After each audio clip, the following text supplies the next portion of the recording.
Ladies and gentlemen, sorry about the delay, but welcome to the sixth episode of Nostalgia Birthday Party podcast. My name is Mickey on VHS. That's my legal birth name, and I'm here with. Hi, guys, it's Leah. Welcome back. We're glad to have you. Welcome back. I realize that some of you guys have a little bit more time in your hands right now to catch up on all of our episodes, and we thank you for that. If this is your first episode, welcome, welcome to the welcome to the party. So, some of you who are either new to the podcast or have been listening from the beginning might want to know why it is we're called Nostalgia Birthday Party. And today we're going to give you that reason. Or actually, what we're going to do, Leah's going to tell you how we got our name for the podcast, and then I'm going to tell you how we got our name for the podcast, and we're going to let you guys decide which one you think is the actual true story. I feel like it would be just a little boring just telling them the actual story. So now we're gonna give you guys a choice. It's gonna be like one of those Goosebumps books that we all used to read when we were in like middle school. It's like, oh, if you want to go down to the dark hallway, turn to page 75. If you want to just sit in the waiting room, turn to page 42. This you can do that with the podcast. So, in terms of Nostalgia Birthday Party, how we got our name is you guys know those magnets that you can rearrange on your fridge. They have words, you can put them in whatever order you want. Our name came from that. See, we took a bunch of these magnets and we just threw them at the fridge, and Nostalgia Birthday Party was what stuck. See, the thing with Nostalgia Birthday Party, first of all, those magnets, they're not really meant for throwing at refrigerators, which I don't know if that's going to be a big lawsuit this year, maybe next year. But when I purchased them, I assumed that, throwing these magnets on a refrigerator was, just entry level activities for these. But it's really hard to get magnets to stick. And when they stuck on Nostalgia Birthday Party, I felt like it was a big deal. All right. So we got this one, and I'm going to tell you guys the real quote unquote way we found our name, Nostalgia Birthday Party. So one night, after having maybe one or two, four, a six pack or two of drinks, I went to sleep, and I had this dream that it was James Bond, and it was the best James Bond. So obviously, I'm talking about GoldenEye. I was on that last level in the N64 GoldenEye game where it's like that long bridge and it's the middle of no, it's like in the middle of that canyon thing, and I think with South America. I digress. Sure. Either way, I'm running down that little hallway thing, right? And like Zoe Kravitz, she's hanging like she's handcuffed and she's hanging from like the the, the thing at the end of it, and like the villain's like, hey, I got your girl, and I'm gonna drop her in this canyon. Also, I'm gonna freeze the world because I'm a bad guy. And I'm wearing this impeccable suit. It's a gorgeous suit. I'm like, no, you're not. So I run from one end to the other end, and like I jump in the air, and there's an explosion. And like right before I hit him with the dead eye in slow motion, I'm like, is there any last words?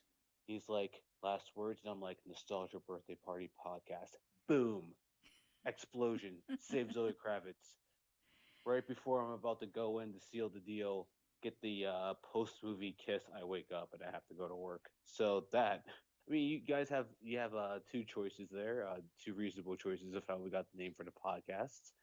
You guys can decide which one you believe is the actual story. Zoe Kravitz as a part of your dream and as a part of the making of this podcast title is in effect, I think, the correct choice. But the viewers, you guys, you can let us know what you think is the how we came up with the name. Speaking of Zoe Kravitz, and I've waited 6 episodes to use that segue. Speaking of Zoe Kravitz, she just got a new TV show on Hulu to complement her being a new Batwoman and Matt Reeves' The Batman. It's a kind of a reboot of High Fidelity, where she's the John Cusack character. I actually haven't watched it yet, just because Valentine's Day isn't hasn't been enough distance between Valentine's Day to now for me to be able to watch it objectively. But there's been a lot of controversy right now happening between Hulu and Disney Plus. You know what I mean, Yeah, Leah? yeah. So, Love Simon is a property of Disney, apparently, and they're trying to make a a limited series run out of it. And I Disney believe it's called decides, Love Victor. Love Victor? All right. Disney decides to scrap it, or not necessarily scrap it altogether, but move it to Hulu for family friendly reasons. See, I can kind of understand what they're saying, and I kind of don't. They said that the show's going to involve teen drinking and sexual situations, and just from those two alone, I could see why they wouldn't want it on Disney Plus. Just because if I'm going to see The Lion King for the 14th time with my imaginary family, they may not know that Love Victor, what the show is about, and if they run into an episode where they're drinking at a carnival or something, or someone's frenching by the toilets or something, it's going to be an awkward family like viewing experience. So from that point of view, I do think it should be. I don't think it should be canceled or it shouldn't happen, but I do see the move from Disney Plus to Hulu. I mean, granted, you can argue that you have Captain America literally beating people's faces in with the shield on Disney Thor Plus. decapitates Thanos in Endgame Well, I mean that's fine. I mean, I'm sorry. Go because ahead. it's Thanos, sure. The guy's green. No, I'm messing around. But I mean, I can see, from a violent standpoint, the Marvel movies are all pretty violent. So I mean, there's an argument there, and I understand it. But this is also weirdly kind of like, oh well. Before I move on to it, I should say that like I do think part of the reason why they're moving it to Hulu is because it's a gay coming of age story. I'm not sure if it's going to hit the same beats as Love Simon did, but I know it's still, as weird as it may sound, taboo in 2020. And I think another reason why they're probably moving it to Hulu is because of that, It being realistic. it is the realistic answers because it's gay content. But I digress. There's another Disney program that may not get quite as easy. Well, So there's like another Disney property, a big Disney property that's actually getting sort of the after effects of this, which is the Lizzie McGuire reboot or continuation of the series. I personally thought it was a little strange that they were making a reboot of Lizzie McGuire just because it just seemed like a show that works better as a kids show about kids. I'm not sure how the animated Lizzie is going to work with being an adult, but then again, I haven't seen the show, so I can't say it's a bad idea well, entirely. it could have been like how I I think I can speak for both of us how we feel there are certain like the title of our podcast pieces of media or whatnot that we feel nostalgia for. And Correct. if they had the animated Lizzie with 30-year-old Lizzie, it could be sort of that inner child sort of concept coming out. Yeah, Josie agrees with it too. I think you hit the nail perfectly on the head with that one. Yeah, she's missing. She really wants Lizzie McGuire's program to air, but it doesn't look like it right now. So from what I've seen Hilary Duff post on her social media, and this is kind of I'm giving you the bullet points of basically what she said. I'm not going to read word from word what she said, but basically once the whole controversy started with who Disney wanting to move the Love Victor show from Disney Plus to Hulu, Hillary posted something on her Instagram where she was like, "Oh, that sounds familiar with something that was happening with another reboot that was trying to happen with Disney." And the connection with that is that there was supposed to be a gay character on the Lizzie McGuire, the new reboot TV show, but Disney apparently didn't want there to be a gay character. So I think they said that like production on the show halted until they could come to some kind of uh, Well, I don't know what I they're thought gonna the come. showrunner also decided to leave. I think I think this was kind of the make or break point in the show. It's like we want this character. I feel as though Disney is like, hey, this we don't want this character, and it from what I'm seeing and just kind of seeing this kind of thing happen with other TV shows and every. and other kinds of movies when the star or the draw of the show, Hilary Duff in this case, when they start kind of like speaking out negatively about the production, I think that's a sign that it's not going to happen. Hillary's been pretty professional about it. She hasn't been like, screw those guys, they're a bunch of losers. They probably still wet the bed. But she has expressed her disdain for them not wanting to include a gay character, which she should. So I think, I mean, for now, I mean, I'm not going to put any money on it, but it doesn't seem like the Lizzie McGuire reboot's gonna happen. I don't really see it being possible for them to move it from Disney Plus to Hulu like Love Victor, just because Lizzie McGuire is just like a staple of old Disney. It wouldn't really make sense to have, all the episodes of the TV show on Disney Plus, but then when you add the gay agenda, we move it to Hulu. It just doesn't really make sense.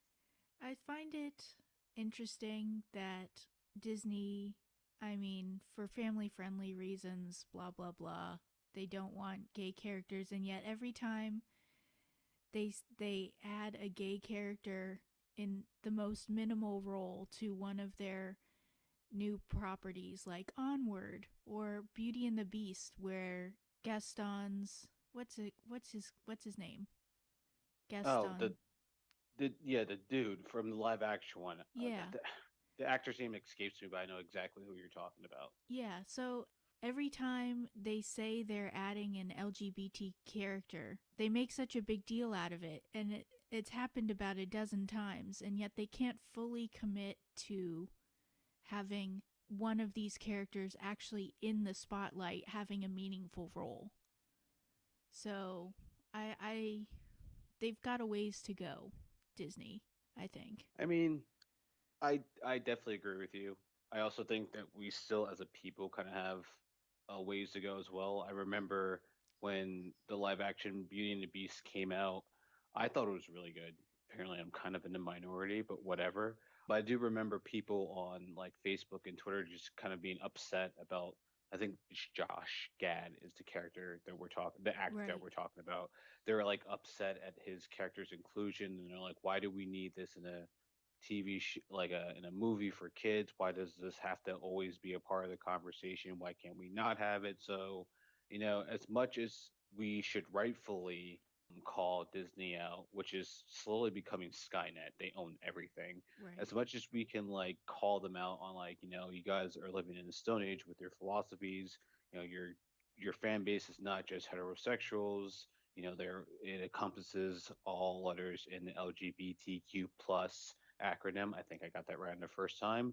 There's still kind of numbers behind why they're doing this. There's still people upset about it. There's still this problem in our country that's reinforcing these old rules. So as much as well, mostly Disney's problem because in a financial standpoint, they hold all the cards. They can just be super inclusive, and they're still going to make money. But we also, us as a people, are mostly people that have an issue with it. It's kind of on their part too. That's what I'm saying.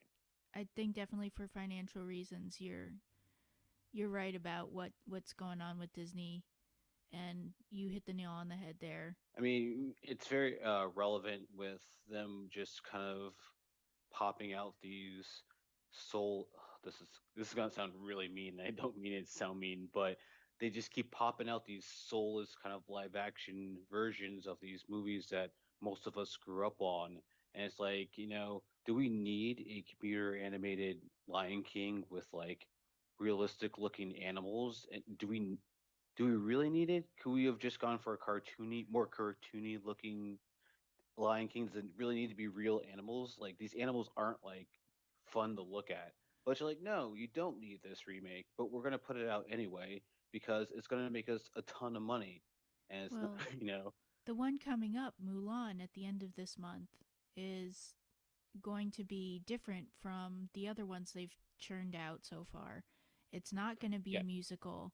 It's going to be like this huge action movie, from what it seems. They're adding a new witch character as a bad guy. It looks like it'll be different from what they've done so far.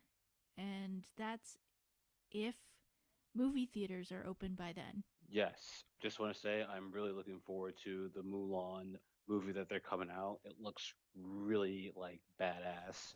I cannot wait to see it. I hope that we get to see it on time because now with everything happening with the big bad that's currently happening, the A Quiet Place 2 just got its release date pushed back, or they chose to push it back, whatever way they want to spend it, just because they know they're going to lose money on the movie because people aren't really able to go to theaters right now with everything Social going on. distancing. Yeah. And when I thought about it, everyone's like, "Hey, you got to like quarantine yourself and everything." And I'm like, "Okay, cool. I don't really talk to people anyway. Like this is just like my life. This is fine." And it's like, "Oh, well, you can't go to movie theaters either." I'm like, "Oh, okay. Whoa. Whoa, whoa, whoa, whoa, whoa. Why don't we all just settle down a little bit, okay? There's no need to hit below the belt." But everything's kind of getting canceled right now. Sports, March Madness canceled. I Baseball's think been delayed. The different the XFL has been suspended. the different soccer leagues across the globe have been suspended. All sports really except for the NFL because they're already in the off season. Yeah, NFL don't care. NFL's like, yeah. We'll see what happens. If anything, it might affect the draft coming up. But like, I mean, if you go to a draft live, I mean, it Yeah, never seemed there's like. no reason for that, but people have the things that they like to do, so I won't say any more about that. But I mean, I'm not really encouraging any social gathering that involves multiple people right now. I feel as though this is my time to speak about how I really feel about things. But apparently, Loki might be grouped in with a group of other superheroes in like Marvel's version of Legends of Tomorrow. If they indeed make it like Legends of Tomorrow, well, first of all, they won't because Legends of Tomorrow has like they have Whoa. the most LGBTQ characters and plus. And Disney, as we've already said, is not going to do that.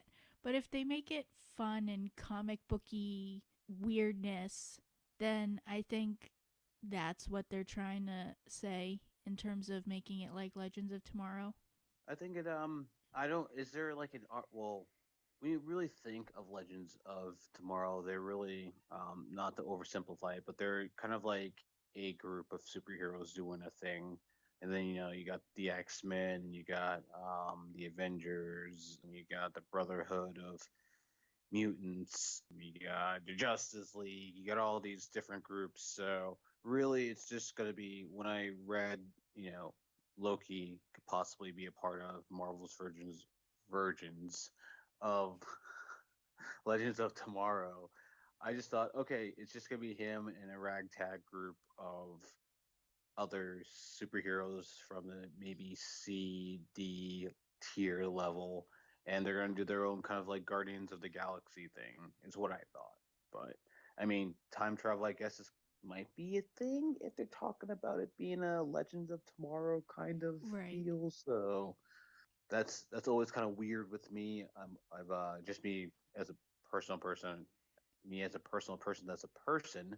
I don't know TV shows and movies that deal with time travel. Kind of, I don't know. I've never seemed to really invest in them too much. I'm just weird, but I'll give it a shot. Legends is pretty good, so Legends is the best of the CW shows, the superhero ones anyway. I heard that after we did our smash hit episode, or rather, you did our smash hit episode on the deconstruction of opportunities between Supergirl and Lana Luthor, which is currently on our channel that you can listen to immediately after this one. It's named that. I feel like the CW listened to our episode and they're like, whoa, Leah is she's completely behind us. She knows what's going on right now. We have got to nip this in the bud right now. And from what I've heard from you, some wacky stuff is happening Look, on Super right now. in terms of Supergirl, there's a lot of mess going on, I guess you could say. Yes. Mess. they're stacking like 10 different storylines on top of each other and not resolving any of them. So there's too much going on across too many separate characters, and they're not giving the main cast who most viewers I would say tune in for. And I'm not just saying Supergirl or Lena Luthor. I mean, Alex Danvers, Kara's sister, isn't getting enough screen time or having a proper character arc. There's Nia Nall, who's Dreamer, the trans superhero.